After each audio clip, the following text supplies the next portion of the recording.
Assalamualaikum warahmatullahi wabarakatuh.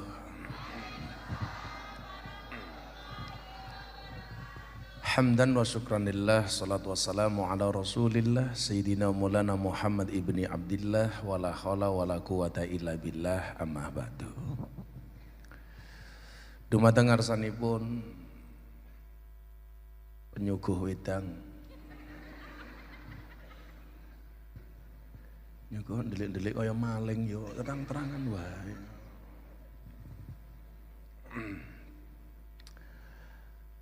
Hadratal muhtaramin, para masyayikh, para guru, para kiai, ibu nyai, tokoh agama, tokoh masyarakat ingkang estu kaula ta'zimi, para pejabat yang berkenan hadir, TNI Polri yang saya hormati, sahabat Ansor Banser dan segenap panitia yang saya banggakan, Bapak Ibu kaum muslimin wal muslimat, paguyuban pelaku seni. Ndasmu minggir ora ketok yang ngaji di Gedung Sasono Krida Gor Satrio Purwokerto. Mohon maaf karena waktu kita terbatas. Saya besok pagi jam 4 harus terbang dari Jakarta ke Kuala Lumpur karena saya mewakili NU diundang oleh Raja Kelantan di Malaysia untuk berbicara tentang tahlilan. Jadi Raja Kelantan pengen tahu tahlilan itu apa, dan ternyata yang diundang saya. Bukan persoalan rajanya yang ngundang, saya biasa diundang raja, termasuk kemarin saya diundang Raja Singa. Tapi karena ini atas nama NU, maka jadwal saya hari ini saya padatkan di Purwokerto. Kalau ngomong capek pasti capek, tapi karena saya hadir ke sini atas nama cinta. Kamu tahu cinta itu apa? Cinta itu seperti air kencing di dalam kolam renang. Jangan ragu dengan cinta saya kepada kalian memang tidak seindah surat cinta untuk Setarlah. Tapi kamu harus yakin cintaku padamu lillahi ta'ala.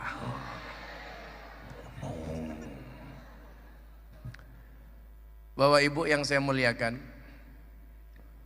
doa masyarakat umum, Banser, Ansor, semuanya hafal, termasuk Telembok be hafal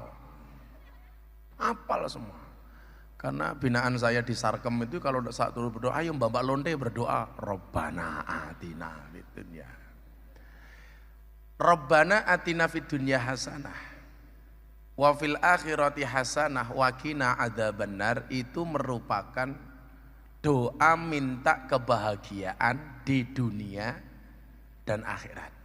Fit dunianya baik, akhiratnya baik, dan dijauhkan dari api neraka. Mbuh kiai, mbuh polisi sama, tujuannya selamat dunia, selamat akhirat. Makanya kalau ada polisi ngaji di depan ini, ayem banget saya, masya Allah. An-nasu yamutuna ala ma'asu, manusia itu akan dimatikan sebagaimana kebiasaan dia hidup.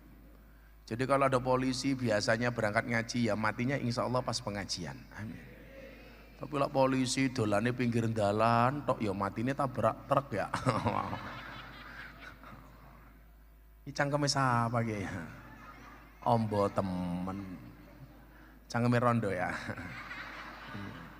Katon, soalnya cangkeme guyune ngebas. Gayanya pakai hitam.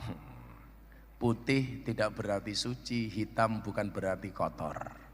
Kain kafan putih menakutkan, kain kaswah hitam tapi menyenangkan. Tapi bukan kamu. Pede amat. Janda semakin di depan. Kemayu temen kayak. Santet meteng kon. Siapapun tujuannya itu cuma dua, di dunianya selamat, di akhiratnya selamat. Maka salah satu pujian yang sering saya pakai ketika pengajian, walaupun akhir ini jarang, itu apa? Hayatus salam mautus salam. Uripe selamat, matine selamat. Dan ternyata orang pengen selamat itu tidak hanya orang baik. Orang yang dianggap jelek sekalipun itu juga pengen selamat. Saya hafal betul dengan karakteristik orang yang dianggap jelek. Karena saya kalau di Jawa Timur, di Jogja itu saya dikasih julukan presiden para pendosa. Karena saking gemarnya saya ngurusi orang-orang yang banyak dosa. Maka saya sering mengatakan jangan pernah menghina pendosa seolah-olah kamu tidak pernah berbuat dosa. Orang segini yang tidak pernah berbuat dosa ngacung, gak ada. Makanya jangan pernah menghina orang dengan kemaksiatannya. Kalau kamu ngumpul dengan ahli maksiat dan kamu mengatakan saya adalah orang yang paling baik, berarti di tempat itu Andalah orang yang paling buruk. Lebih baik orang yang ahli maksiat tetapi khawatir dengan kemaksiatannya daripada orang yang banyak ibadah tapi sombong dengan ibadahnya. Orang segini yang suaranya bagus saya, vokalis hadroh umpamanya. Makanya kiainya sudah datang nyanyi terus gak mandek-mandek. Ya karena merasa suaranya bagus. Kenapa masnya suaranya bagus? Yang pintar bapaknya. Dulu begitu ibunya hamil, bapaknya rajin kirim mic, jadi suaranya bagus.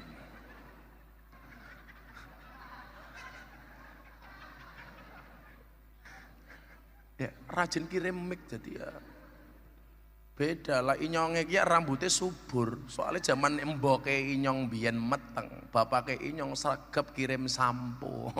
Piok ini jadi. Maka rambutnya subur karena sering dikirim sampo. Kamu belum paham, kamu belum paham. Ini obrolan 18 plus ya. Kalau pengen paham, tanya jandanya itu. Kalau kamu pengen nikah, nikahlah dengan janda. Luar biasa. Luar biasa. Kalau kamu nikah dengan janda ibarat numpak jaran, ra perlu ngajari melayu dewek serantal kayak gini. Belandang dewek. Kalau di Jogja banyak BPJS, Barisan Para Janda Sosialita. Kalau di sini juga banyak Purwokerto BPJS, Budget Pas-Pasan Jiwa Sosialita. Karena kebetulan saya juga BPJS, Buronan Para Janda Seksi.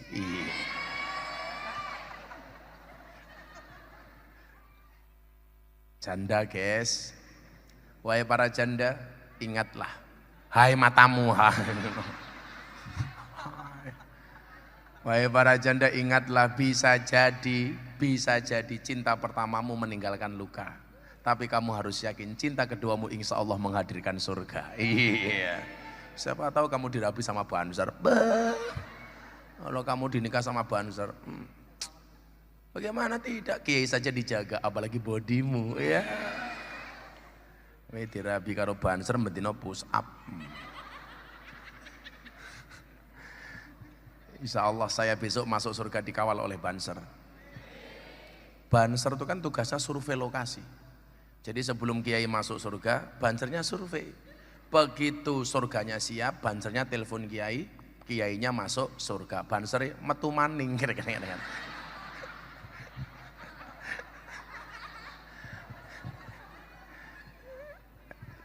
Malah sih temen ya. Shallu ala Nabi Muhammad. Jadi nggak ada orang yang nggak pengen selamat, itu tidak ada. Makanya PSK itu kalau saya tanya, apakah kamu punya cita-cita Nduk, besok anakmu juga jadi PSK? Ya enggak lah Kiai. Saya juga pengen anak saya besok jadi orang baik, padahal PSK. Nggak ada kok PSK. Nak, ibumu mau mati. Tolong ya lanjutkan perjuangan ibu sebagai PSK, itu nggak ada. Nggak mungkin ya. Dan apakah mereka rindu dengan Allah? Iya. Saya itu sudah bergelut hampir 18 tahun di dunia malam. 18 tahun ngaji di lokalisasi, 14 tahun ngaji di klub malam dan kafe. Jadi saya tahu betul karakter anak kafe itu seperti apa. Ada anak itu justru ingat Allah ketika mabuk dan. Jadi kalau dia minum malah kelingan Gusti Allah. Ayo go sholat. Maka saya sering imami sholat anak mabuk. Walaupun diprotes oleh kiai-kiai yang suci rahimakumullah itu. Jadi saya pernah diprotes habis-habisan gara-gara saya ngimami anak 15 mabuk tak imami sholat subuh di Malioboro. Oh saya dihujat sama kiai yang sucinya luar biasa itu. Orang mabuk kok diajak sholat? Kan kamu tahu orang mabuk itu sholatnya tidak diterima oleh Allah 40 hari. Goblok. Saya jawab, ditompora urusane cangkemu, aku yang ngono tau. Tapi urusane pangeranku. Akhirnya anak saya tanya, bah, apa benar orang mabuk sholatnya tidak diterima oleh Allah 40 hari? Iya benar. Terus bagaimana dengan kami, bah? Ya mohon maaf, itu hadisnya orang normal, sementara kalian abnormal.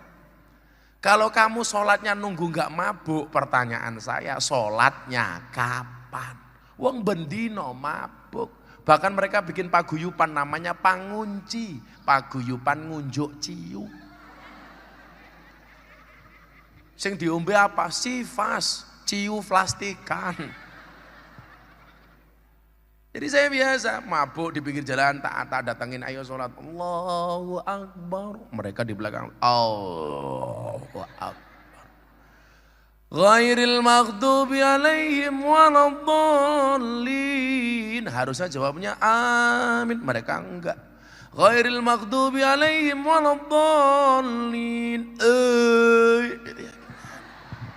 Sudah. Tapi itu resiko bagi saya. Kayak mbak-mbak lokalisasi.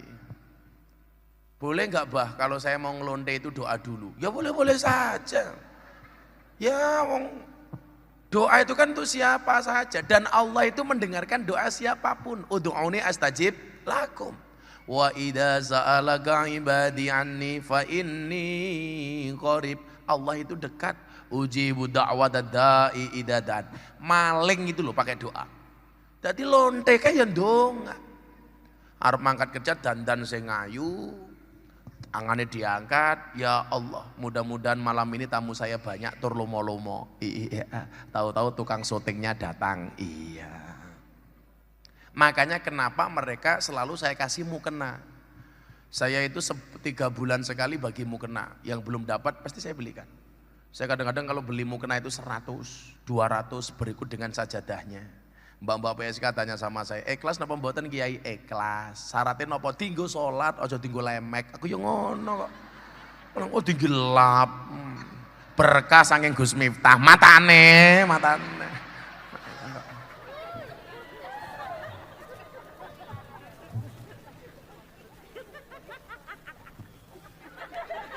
Cangkeme apa ya? Jadi orang yang dianggap buruk sekalipun itu juga butuh selamat, Mas.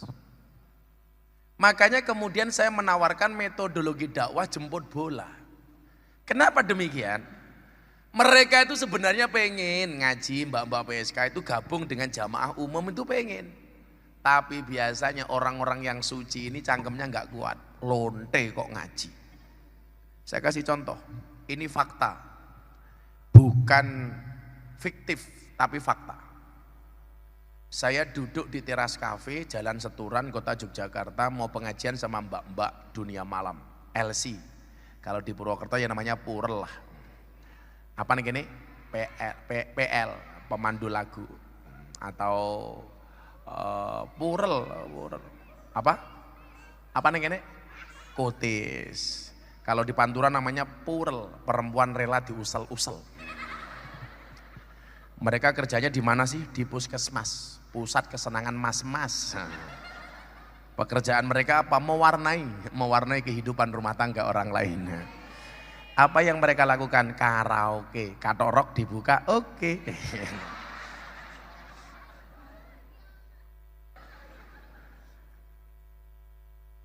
Orang yang datang ke kafe itu orang susah apa orang seneng? Orang susah. Cari seneng. Karena susah cari senengnya di kafe. Kalau mereka sudah seneng nggak mungkin datang ke kafe. Orang susah cari seneng ketemu kutis. Ndelala kutis ya susah pada baik. Akhirnya susah ketemu susah, susah kuadrat. Makanya kemudian muncul istilah gadun. Hidupku tanpa gadun seperti ambulan tanpa uwi-uwi. Iya kayak gitu.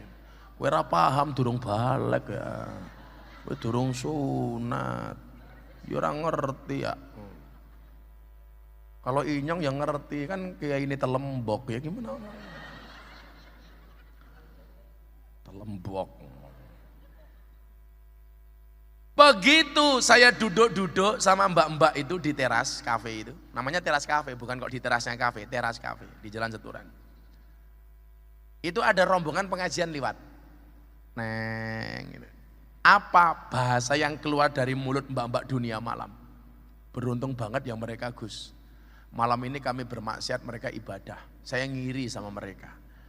Gaweane mabuk, lihat orang ahli ibadah. Mereka mengatakan apa? Ngiri. Sementara satu saat saya mendampingi beberapa ustadz lewat Jalan Magelang, lewat depan kafe besar di Jalan Magelang. Lihat mbak-mbak berpakaian seksi. SMS lah, silite metu setitik. Ini orang-orang ini mengatakan apa sama saya? Dasar ahli maksiat malam-malam ngumbar aurat. Coba, orang yang ahli maksiat itu ketika melihat ahli ibadah memuji. Sementara orang yang ahli ibadah melihat ahli maksiat memaki. Maka saya menawarkan, yuk kamu gak usah datang, saya yang datang. Maka orang bertato, ya saya ajak ngaji.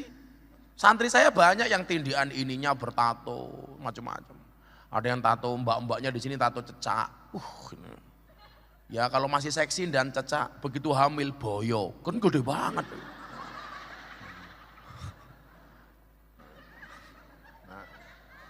Yang lucu di Jawa Timur kemarin saya pengajian di bekas Doli. Doli itu ya gang sadarnya sinilah.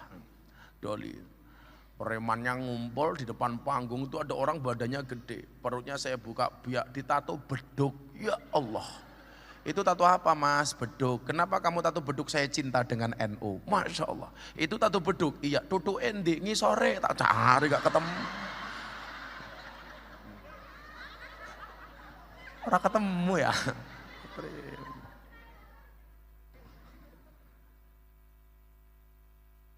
Jadi orang ahli maksiat melihat orang ngaji itu senang. Tapi orang yang suka ngaji ketika melihat ahli maksiat adanya cuman melaknat. Maka disitulah kemudian saya teringat dengan wejangan Kanjeng Sunan Derajat.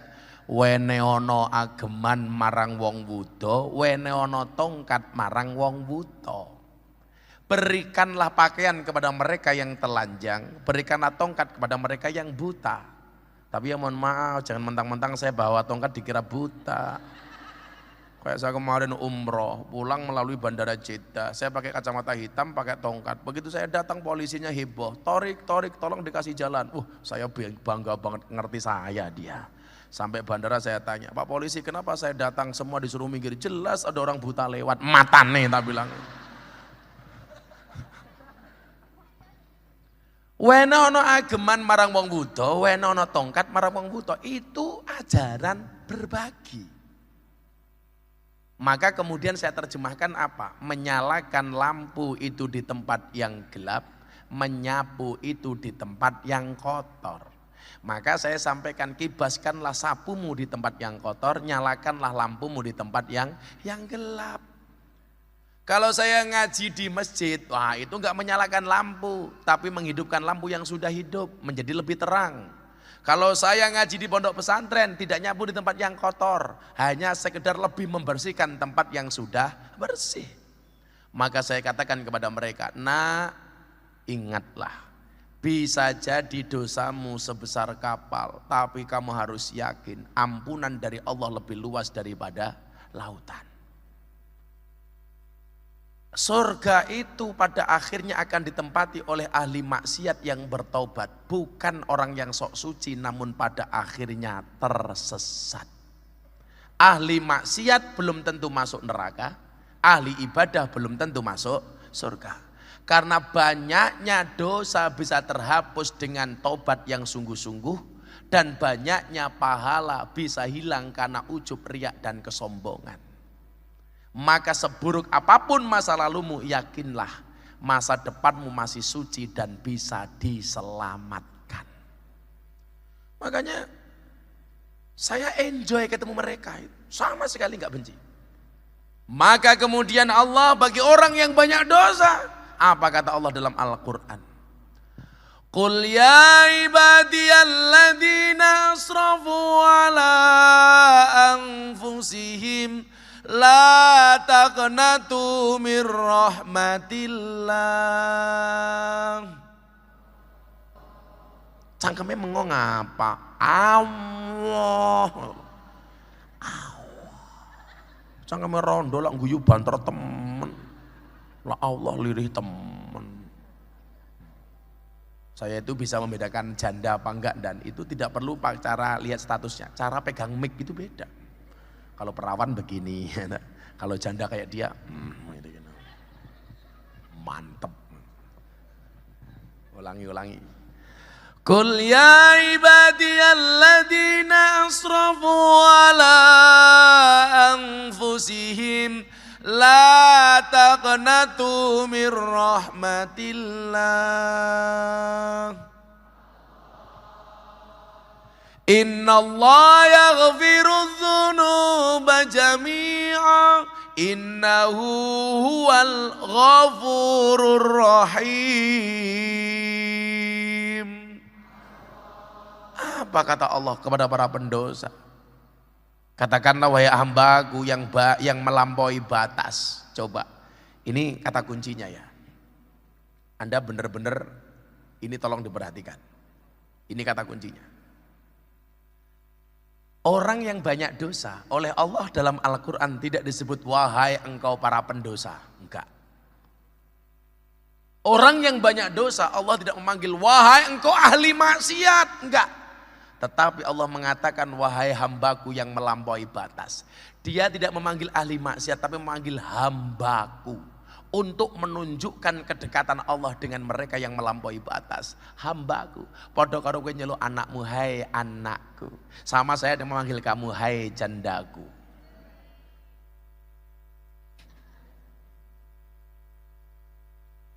Coba. Itu adzan ya? Ya, berhenti dulu.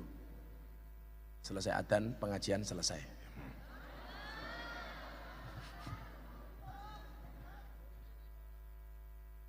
Cerewet. Sallu ala Nabi Muhammad. Saya ulangi. Siapa tepuk tangannya? Ya, bagi yang baru datang, alhamdulillah pengajian sudah selesai.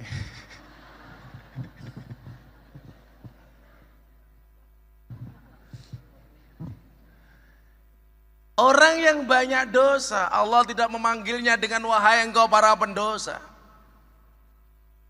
Orang yang ahli maksiat, Allah tidak memanggil dengan mengatakan wahai engkau ahli maksiat.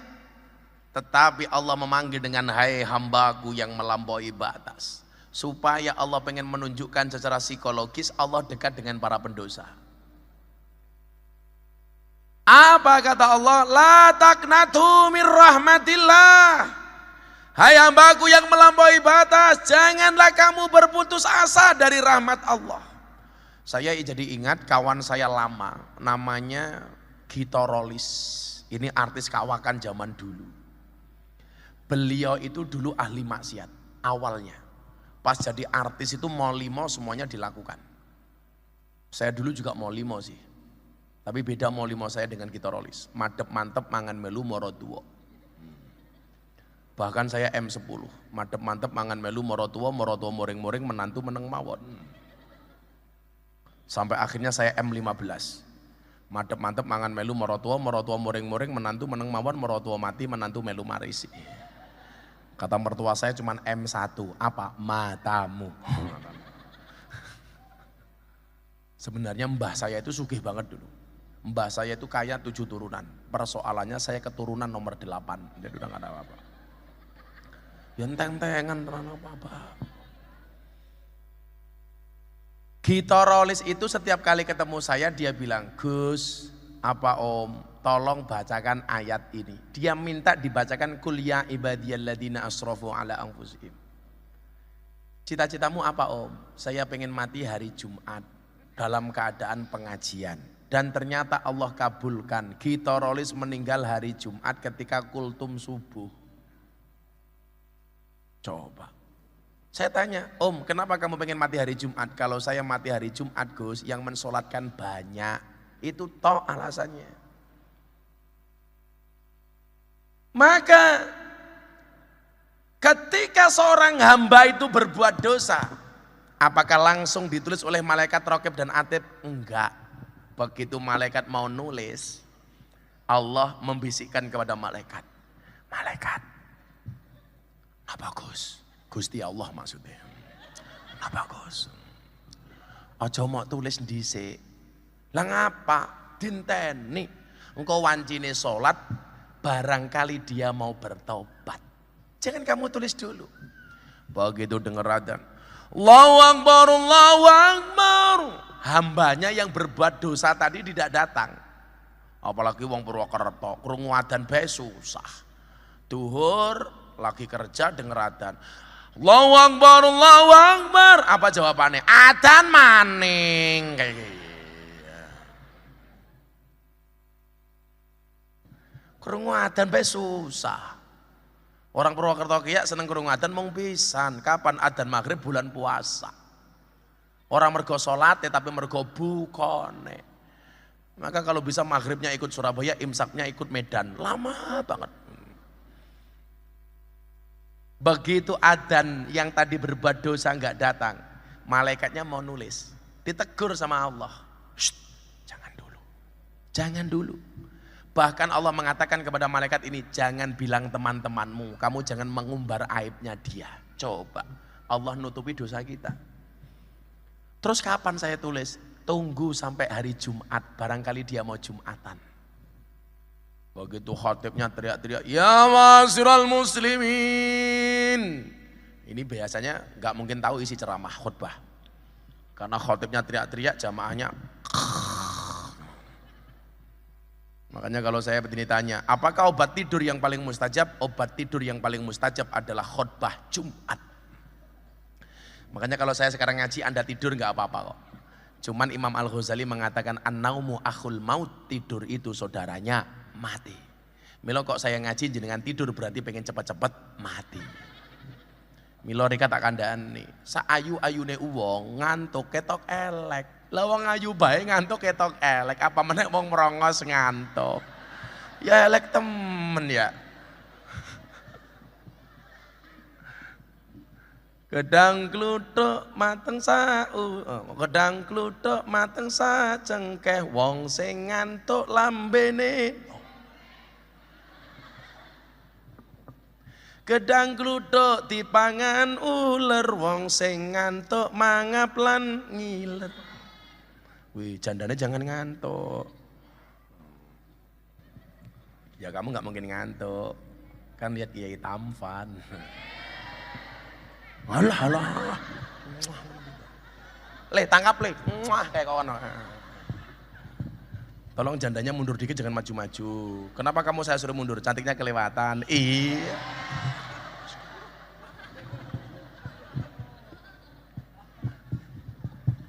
Tolong jandanya nanti pulangnya lewat jalan selatan ya. Kenapa? Karena perasaanku padamu tidak bisa diutarakan. Iya. Codot. Nanti begitu saya pergi, jandanya langsung bilang, aku nganan, kamu ngiri. Akunya bertahan, kamunya lari. Gendong matamu, gendong. Ya nanti digendong diwakili sama Pak Kapolsek ya. Begitu hari Jumat kita belum kembali kepada Allah, mau ditulis lagi sama malaikat. Allah bilang, jangan. Sampai kapan Tuhan? Tunggu sampai besok hari raya. Oh gitu. Makanya banyak sepreman-premannya orang begitu dengar takbir biasanya nangis. Allahu Akbar, Allahu Akbar. Biasanya nangis, apalagi janda baru.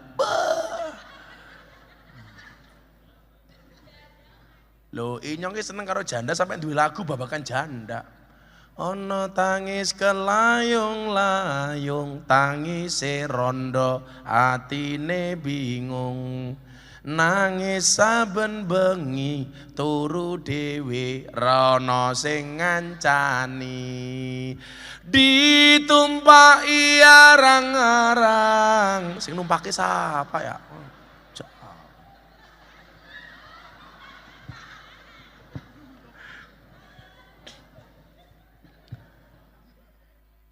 Udah, yang janda tak kasih lagu. Jambu alas ning tengah sawah, wae limo sing mateng loro. Ayo ngaji sareng Gus Miftah, sing isih rondo ndang entuk jodoh. Amin.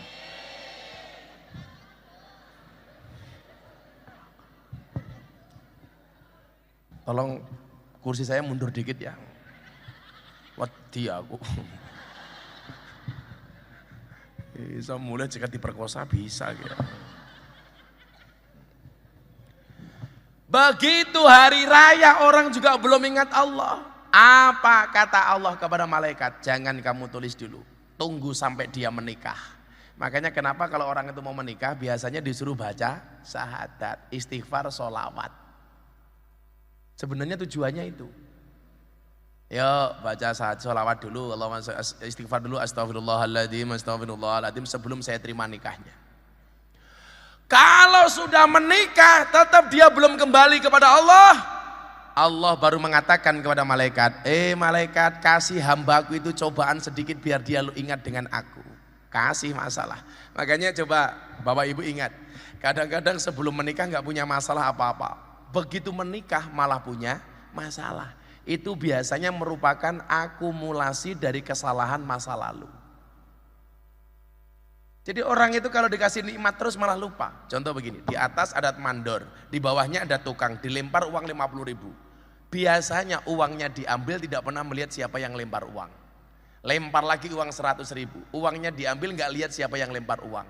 Akhirnya mandornya jengkel, yang dilemparkan bukan uang tapi kerikil, kena batuknya teplak baru lihat, oh ada yang lempar.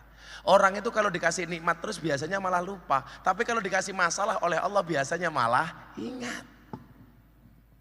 Tuh. Makanya kadang-kadang sebelum menikah rezekinya lancar. Begitu menikah malah mampet. Padahal teori saya orang menikah itu membukakan dua jalan. Satu jalan rezeki, nomor dua jalan bayi. Kamu belum paham, kamu belum paham.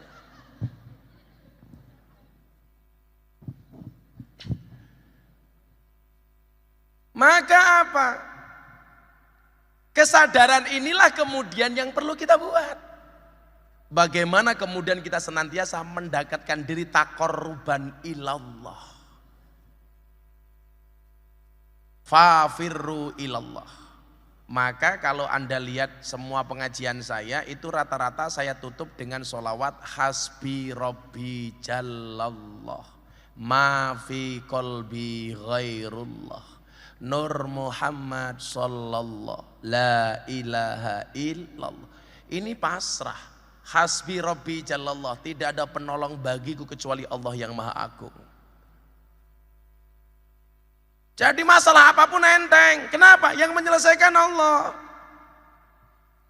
Kalau saya dikejar debt collector boleh nggak Gus dibacakan sholat? Boleh, nggak apa-apa.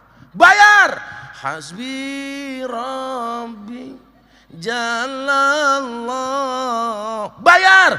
Ma fi qalbi ghairullah. Membacanya berapa kali sampai debt collectornya minggat tak kandani.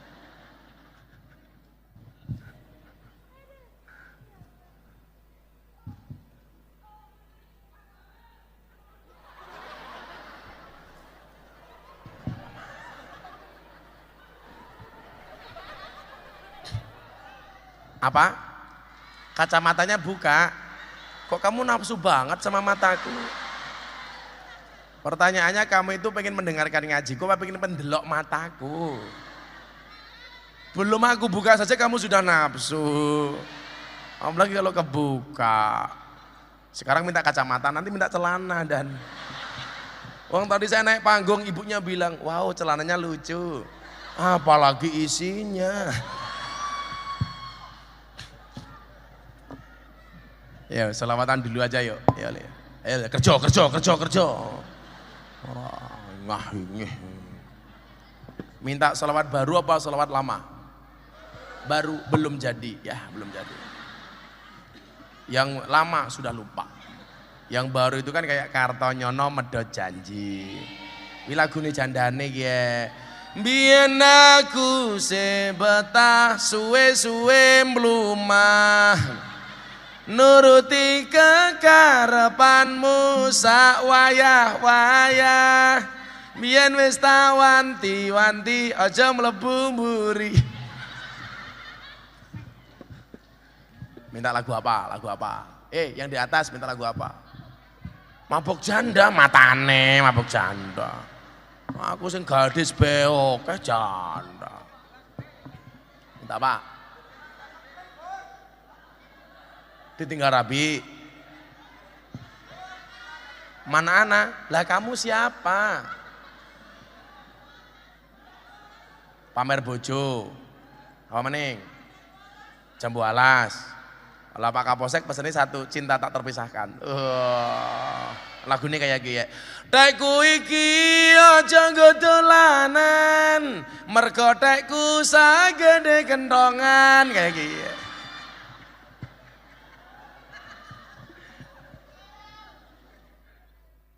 Yes, lagu Ditinggal Rabi versi sholawat ini. Sing apik elek kekrek ndase. Atiku rasane lara nyawang kanca ado karo agama ra duwe tata krama Qur'ane ra diwaca salate ya ditinggalno. Apa iki wis jamane caca enom kelangan akhlake wong tua diseneni guru ya dikepuki hayo rene kendang ngaji sholawat ya Rabbi bil Mustafa baligh maqasidana waghfir lana ma madha ya wasi'al karami huwal habibul ladzi turja syafa'atuhu li kulli hauli minal awali mutahi. Berhenti sebentar, yang kencang. Ya Rabbi bil Mustafa baligh maqam waghfir lana ma madha ya wasi'al huwal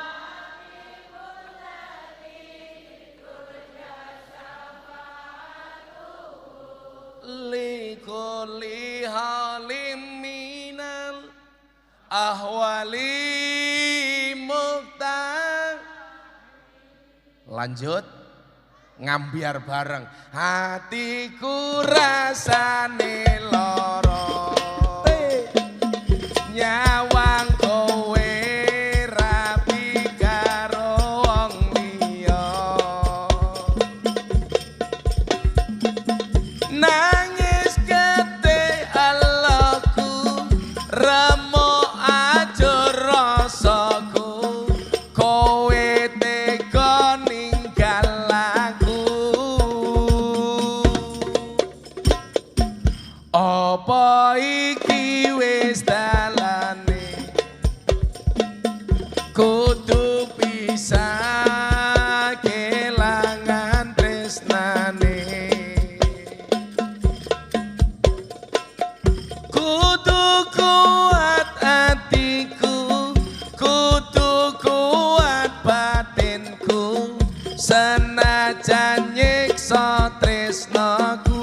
mangkat kagem Kanjeng Nabi. Ya Rabbi bil Mustafa baligh maqasidana waghfir lana ma madha ya wasi'al karami huwal habibul ladzi turja syafa'atuhu li kulli halim minal awali. Sekali lagi yang lebih kenceng bareng-bareng. Ya Rabbi bil Mustafa baligh maqasidana waghfir lana ma madha ya wasi'al karami huwal habibul ladzi turja syafa'atuhu li kulli haulin minal awali muqtahimin. Sallu ala Nabi Muhammad. Malaikatnya ning langit bengok ho ah ho. Ya apa-apa, ya apa-apa. Pengajian kat emben lagune cokot boyo tok. Apa-apa sholawat ke, tinggal Rabi sholawat ke. Kartanya nomor janji sholawat ke. Keprimen ke lagu nih. Kartanya ning ngawi medho janjimu sholawat ke. Rabbi ya Rabbi sholli ala Muhammad. Rabbi ya Rabbi sholli alaihi wasallim. Ya Rabbi balighul wasilah. Ya Rabbi khusabil fadilah. Rabbi ya Rabbi sholli ala Muhammad. Rabbi ya Rabbi sholli alaihi wasallim.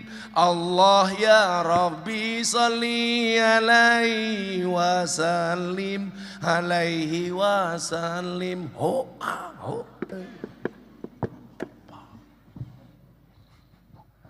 Lagi aku ini ngerti aku apa. Pancene kowe pabu nuruti simbokmu jare yen ra ninja role dicinta apa kaya ngene rupane wong kere kae.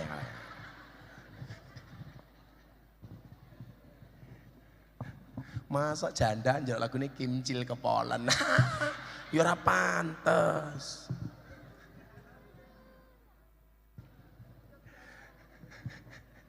Lah iki ora kimcil kepolen, janda kepolen. Tapi kalau kamu menikah, tolong jangan cari janda yang tua kayak gitu ya. Kalau kamu nikah sama janda tua, kamu masih bisa mati duluan. Kan kamu bisa keracunan. Keracunan apa? Susu kadaluarsa. Jandane malah ngeyel, inyong ora kadaluarsa, fragmentasi. Malah kayak Yakul.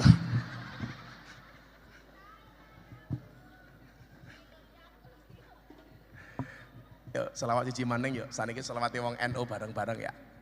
Shalli wa sallim daiman. Allah shalli wa sallim daiman ala hamada wal ali wal ashabi man qad wahada.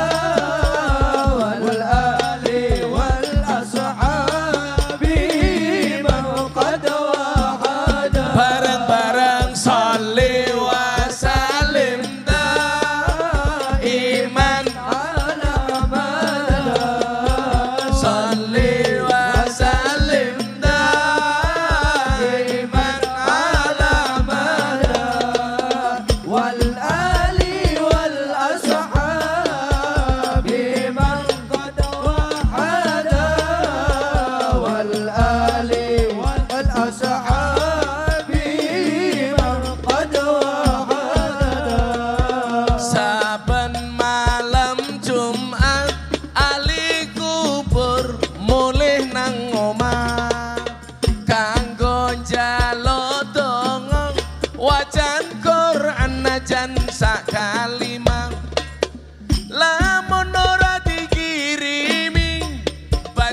Bali brebes milih Bali nang kuburan mangku tangan tetangisan Salli wa sallim daiman ala Ahmada. Salli wa sallim daiman ala Ahmada. Wal ali wal ashabi man qad wahada. Wal ali wal ashabi man qad wahada. kebaca temenan ger hana turunku kowe ora wirang padha mangan tinggalanku lamun aku bisa bali ning alam bakal taring kesi donyaku sing isih ana Salli wa sallim daiman ala Ahmada. Salli wa sallim daiman ala Ahmada. Wal ali wal ashabi man qad wahada. Wal ali wal ashabi man qad wahada. Sallu ala Nabi Muhammad. Allahumma salli alaihi. Dan hebatnya apa? Kalau orang yang banyak dosa oleh Allah diperingatkan, mohon maaf, disupport, jangan berputus asa dari rahmat. Tetapi orang yang merasa banyak amalannya, Allah mengatakan dalam Al-Quran apa? Fala tuzakku anfusakum. Kamu jangan merasa sok suci. Gak boleh. Kita merasa lebih baik daripada orang lain tuh gak boleh. Alaihissallahu biahkamil hakimin. Yang berhak menjadi hakim itu hanya Allah. Orang baik sama orang jelek itu kan bedanya tipis. Orang baik pernah berbuat jelek dan orang jelek pernah berbuat baik. Sebaik-baiknya tempat itu ada jeleknya. Sejelek-jeleknya tempat pasti ada baiknya. Maka dulu ketika saya pengajian di lokalisasi Sarkem, saya di demo. Saya bilang, salah saya di mana? Kan itu tempat maksiat. Lebih baik tempat maksiat ada pengajiannya daripada tempat ngaji ada maksiatnya. Kayak tadi sore saya pengajian di Prabadana. Mohon maaf, ada copet. Apa? Saya ngomong apa? Ya men cangkem-cangkeme dewek ya. Anak copet dicekel banser. Nyopet dompetnya jamaah. Copet kiye goblok. Saya itu juga copet. Tapi bedanya apa saya dengan copet tadi? Copet itu goblok, yang dicopet cuma dompetnya. Ketahuan digebukin dase. Saya juga copet di tempat lokalisasi, tapi yang saya copet bukan dompetnya, tetapi hatinya. Kalau hatinya sudah kecopet, jangankan dompetnya, yang lainnya pun pasti akan berikannya. Iya, coba kamu copet hatinya janda, jangankan dompet, liane nyoh kayak gini.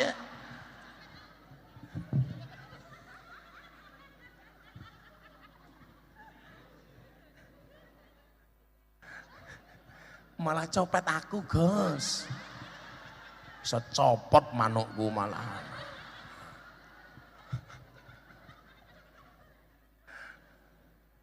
Sorry, saya tipe laki-laki setia. Karena saya punya prinsip lelaki hebat bukan lelaki yang mencintai banyak wanita, tapi mencintai satu wanita dengan banyak cara. Wow.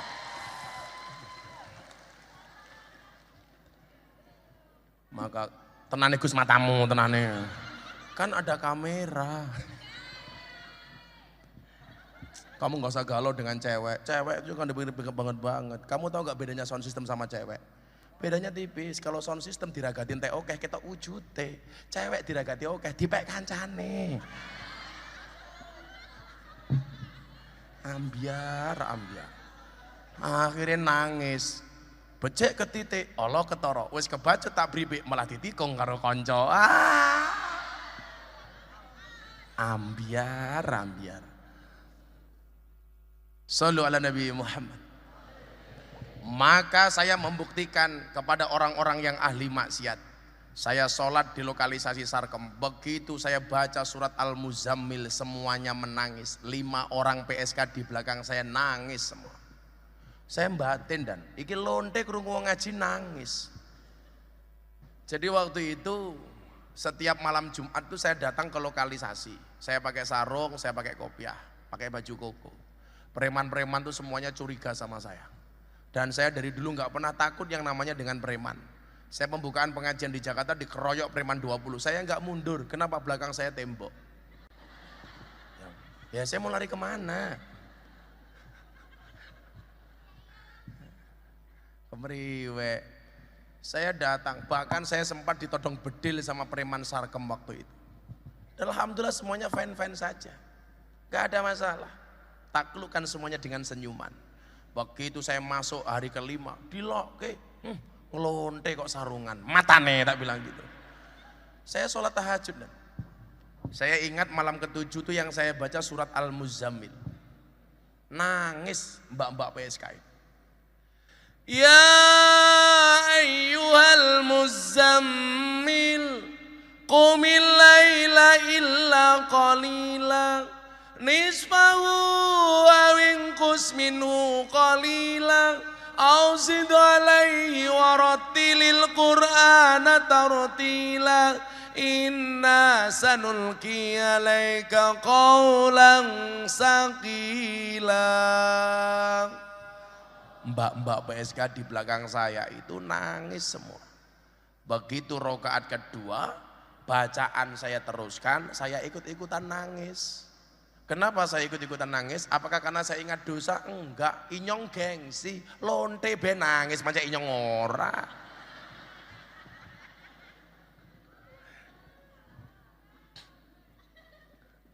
Rambung pengajian mereka datang sama saya. Anda itu lucu, biasanya orang kesini tuh orang pengen beli apa Mbak? Kroto apaan? Pakan manuk. Manuknya siapa? Tukang syuting.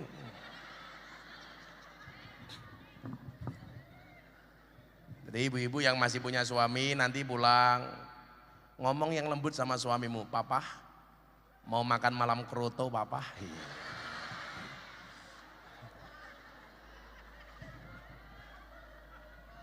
Nanti Pak polisi juga kayak gitu, ketemu istrinya di rumah, mama kroto. Gayane Pak polisi kia lah neng kantor galak temen karo anak buah. Neng omah ketemu bojone, kayak gini. Wong wedok ki medeni ya Pak polisi ya. Wah, provos di kantor kalah sama provos di rumah. Maka saya meyakini perempuan itu jauh lebih kuat daripada laki-laki, betul? Buktinya apa? Seorang laki-laki berani menghadapi ribuan ekor lebah untuk membawa sebotol madu. Tapi seorang laki-laki tidak berani menghadapi seorang istri untuk membawa seorang madu, betul? Enteng Pak.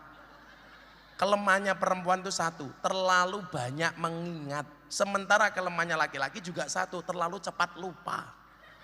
Makanya jangan pernah punya salah dengan perempuan Pak. Sekali punya salah, setiap kali bertengkar dieleng-eleng terus. Wongnya ya teko. Ya melu guyu. Biasanya jilbabnya putih biasanya. Sing jilbabnya ireng insyaallah luweh nemen.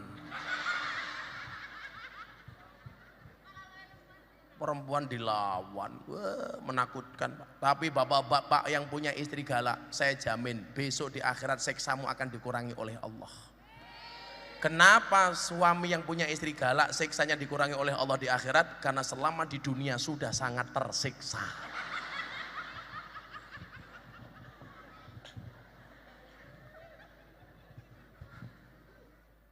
Bapak-bapak ingat, kalau punya istri galak, walinya Allah kita Ansor, itu rata-rata istrinya galak. Contohnya siapa? Umar bin Khattab, istrinya galak.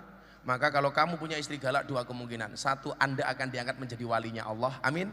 Atau kemungkinan kedua, min alamatil satruk.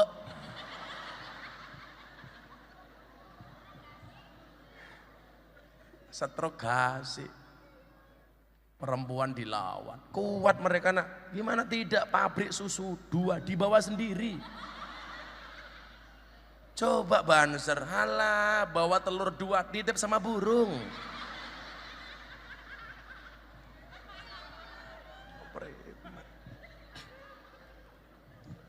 Maka tidak ada dosa yang tidak diampuni oleh Allah. Malam hari ini saya hanya ngajak, yuk mumpung ini masih tahun baru. Sekarang gaya diajak memperingati pengajian malam tahun baru Masehi, tahun baruku tahun baru Hijriah. Besok ditanya, tanggal lahirmu berapa? 6 Mei, matamu. Ya kalau kamu konsisten tahun barumu tahun baru Hijriah, lahirnya juga pakai lahir Hijriah. Tapi tahun ini saya bersyukur, alhamdulillah baik NU maupun Muhammadiyah sama-sama bersepakat bahwa malam tahun baru jatuh tanggal 31 Desember, subhanallah. Dan NU dan Muhammadiyah sama-sama bersepakat tahun 2020 ganti kalender, betul? Saya mau mengeluarkan fatwa tahun 2020, mengharamkan panjat pinang. Kenapa? Karena yang benar itu dipinang dulu baru dipanjat.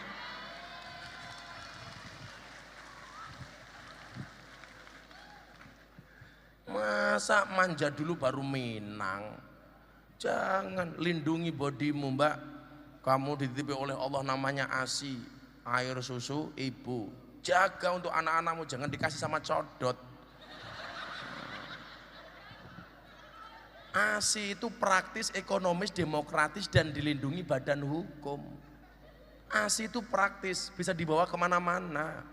Pengajian bisa, macul bisa. ASI itu ekonomis, kemasannya tidak gampang pecah.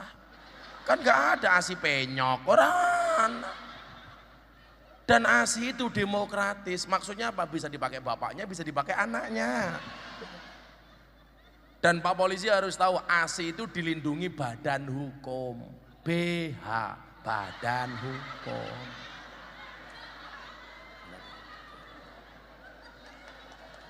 Kan badan hukum. Kenapa ASI harus dilindungi badan hukum? Supaya tidak gampang disentuh oleh orang lain. Makanya punya sapi itu gampang dipegang orang karena tidak dilindungi badan hukum. Kan gak ada sapi behanan, kan gak ada.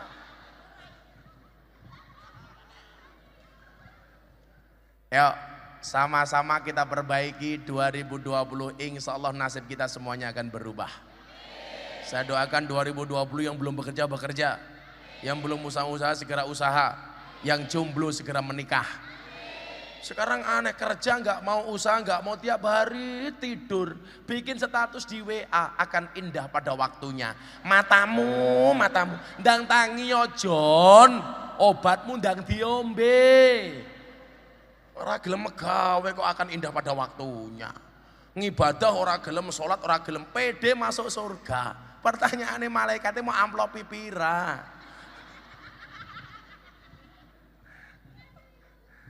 Ya Allah, mungkin seperti itu. Jam 8 saya harus ke Jakarta. Karena pesawat saya 3:30, sini Jakarta 7,5 jam. Nggak nyandak pesawatnya bu, nggak bisa. Kamu jangan nawar-nawar, kok kamu kayak nawar lonte sih.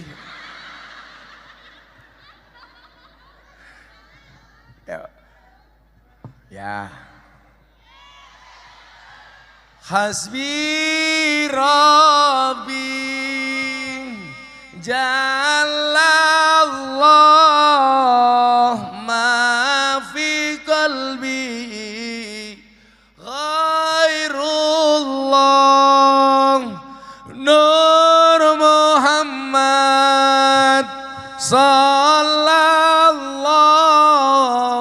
la ilaha illallah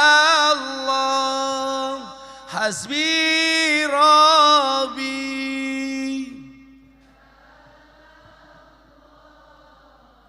ma fi qalbi ghairullah Nur Muhammad la ilaha Hasbi Rabbi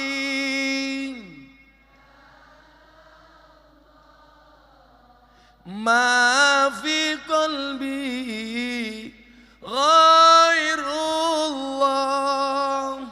Nur Muhammad sallallahu la ilaha illallah. Terima kasih, mohon maaf saya harus ke Jakarta. Mudah-mudahan amal ibadah kita diterima oleh Allah Subhanahu wa taala.